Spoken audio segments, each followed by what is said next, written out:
بغیر له کوم دوربین او تلسکوپ څخه صرف د کاغذ او قلم په مرستې سره یوه نوې سیاره کشف شوه. دا کارنامه له نن څخه 115 کاله مخکې فرانسوي ستورپیژندونکي اوربین لیویریر د پایلې په لیدلو سره چې ټوله ساینسي ټولنه یې په حیرانتیا کې واچوله.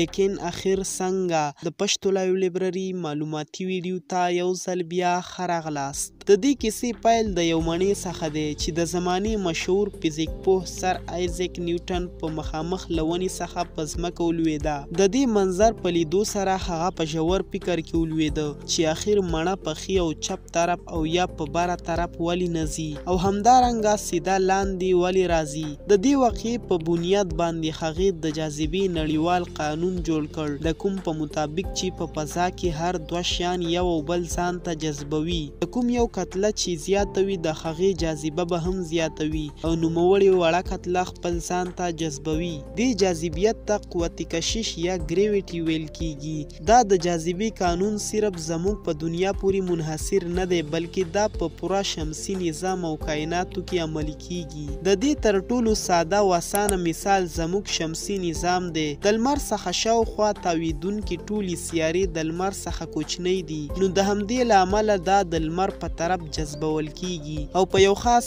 مدار کې د دې شاوخوا چکر وخی. زموږ سپوږمۍ هم د دې جاذبې نړیوال قانون له امله د ځمکې شاوخوا چکر وهي. ځمکه کوم چې له سپوږمۍ څخه څو چنده غټه ده، هغه سپوږمۍ د خپل ځان په طرف جذب کوي. دویم طرف ته سپوږمۍ بېشکه چې وړه ده لیکن څه ناڅه جاذبیت د دې هم شته. د سپوږمۍ د جذب قابلیت دومره هم دی چې هغه ځمکه له خپل مدار څخه تر اغیزې لاندې راوستلی شي، لیکن هغه صرف د سمندر اوبه خپل طرف ته کش کوي، د کوم له وجې چې په سمندر کې څپې پیدا کیږي. که د یوې دقیقې لپاره دا سوچ وکړو چې سپوږمۍ زموږ د ځمکې شاوخوا گردش نه کوي بلکې صرف په ځای ولاړه ده، نو تاسې پوهیږئ چې د دې نتیجه به څه وي. په څو دقیقو کې به سپوږمۍ زموږ د ځمکې سره ټکر وکړي. بالکل چیرته چې د ځمکې جذب سپوږمۍ خپل طرف ته کش کوي، هغلته سپوږمۍ په خپل مدار کې د ګرد چاپیره حرکت له امله د یو بل ځواک تر عمل لاندې ده،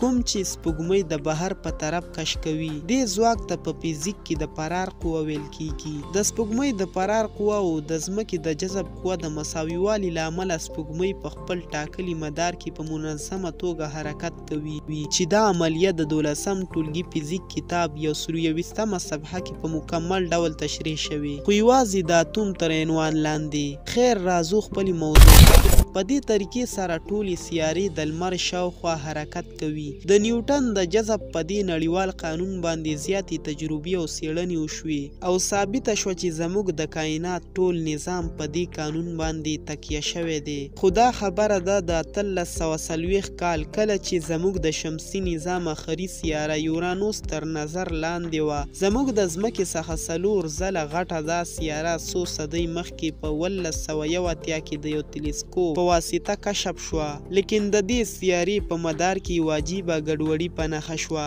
ګډوډي دا وه چې دا سیاره د نیوټن په نړیوال قانون باندې په مکمله توګه عمل نه کوي. دا په خپل مدار کې په یو خاص نقطه کې ښي او چپ طرف ته حرکت کوي. د جذب قانون د کوم له امله چې د پوره کائناتو سیستم چلیږي، نو اخر یوازې یوه سیاره د هغې په خلاف څنګه کار کولی شي. پوره 80 کاله د نړۍ ټولو ستورپیژندونکو د یورانوس د دې عجیب حرکت په لیدو سره ناکراره وو چې په دې کې یو فرانسوي ستورپیژندونکی اوربین لیویریر هم وو. هغې ټوله شپه یورانوس سیاره مطالعه کوله، لیکن د جذب نړیوال قانون په خلاف د هغې حرکت او د خپل مدار څخه وتل د هغې له پوهې څخه بهر وو. د لیویریر په وینا چې دا یوازې په یو حالت کې ممکن کیدلی شي چې په کومه نقطه کې یورانوس له خپل مدار څخه په وتو ښکته پورته حرکت کوي، هلته دې ته نږدې کومه غټه سیاره ده. لیکن ستونزه دا وه چې هیڅ چاته د دې ترڅنګ کومه سیاره په نظر نه ورتله.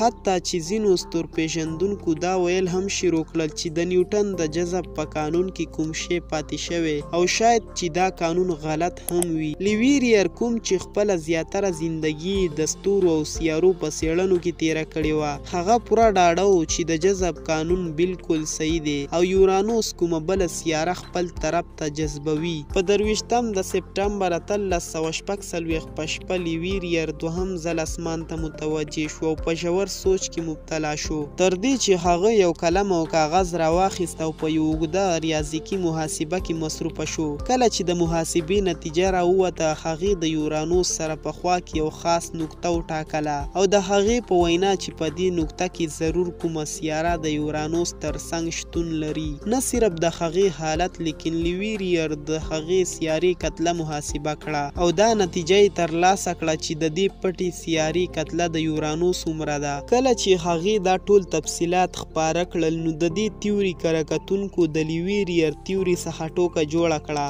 ځکه چې د یورانوس ترڅنګ ظاهرا داسې هیڅ کومه سیاره شتون نه لري. هغې دا ټول تفصیل په برلین کې موجود د هغه وخت تر ټولو غټ څارونکي کمپنۍ ته ورکړ او د هغې څخه یې غوښتنه وکړه چې په فضا کې په دې خاص برخه کې د طاقتور تلسکوپ په واسطه څېړنه وشي. د برلین څېړونکي کمپنۍ یو غړي جوهان ګاټفریډ ګیل چې کله د اسمان دا خاص برخه وڅېړله، نو هغې ته د تیاره اسمان څخه علاوه نور هیڅ په نظر ورنغله. لیکن کله چې نور زیات تمرکز پرې وشو، نو واقعي د لیویریر په ټاکل شوي برخه کې یوه آبي یعنې نیله سیاره ولیدل شوه.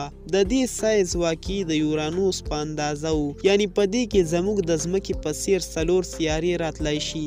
یعنی که چیرې ځمکې ته یو ټینس بال ووایو، نو د دې سایز به د باسکټ بال عمره وي. د لیویریر تیوري او محاسبه بالکل صحیح وه. د شمسي نظام اتمه سیاره پیدا شوله، کوم چې نن موږ د نیپتون په نوم پیژنو. نیپتون هغه لومړنۍ سیاره ده کوم چې په تلسکوپ سره نه، بلکې د ریاضیکي محاسبو په واسطه د یو کاغذ او قلم په مرسته کشف شوه. دا سیاره د لیویریر څخه مخکې د زمانې مشهور ستورپیژندونکي ګلیلیو هم لیدلې وه، لیکن ګلیلیو همیشه دا یو ستوری ګڼه. هغې په خپلو څو رسامیو کې رسم کړې وه، لیکن صرف د یو ستوري په حیثیت، نه د یو سیارې په حیثیت. نو همدا لامل و چې د دې د کشفولو ټول امتیازات د لیویریر په نوم شو. امتیازات خو دې ته بېشکه چې میلاو شو، لیکن هغې همیشه غوښتل چې د دې سیارې نوم د دې د نوم لیویریر سره ونومول شي. خو د دې وخت د سیارو او ستورو نومونه همیشه د دوی د خدایانو په نومونو نومول کېدل. نو له همدې امله ځینې خلک د دې نوې سیارې نوم د لیویریر په نومول کېدو باندې راضي نه وو. د ټولو د متقابل تفاهم څخه وروسته د دې نوم د رومي خدای نیپتون په نوم ونومول شوه. په 1909 کې د ناسا وایجر 2 فضایي بیړۍ په لومړي ځل د نیپتون له پاسه تېره شوه.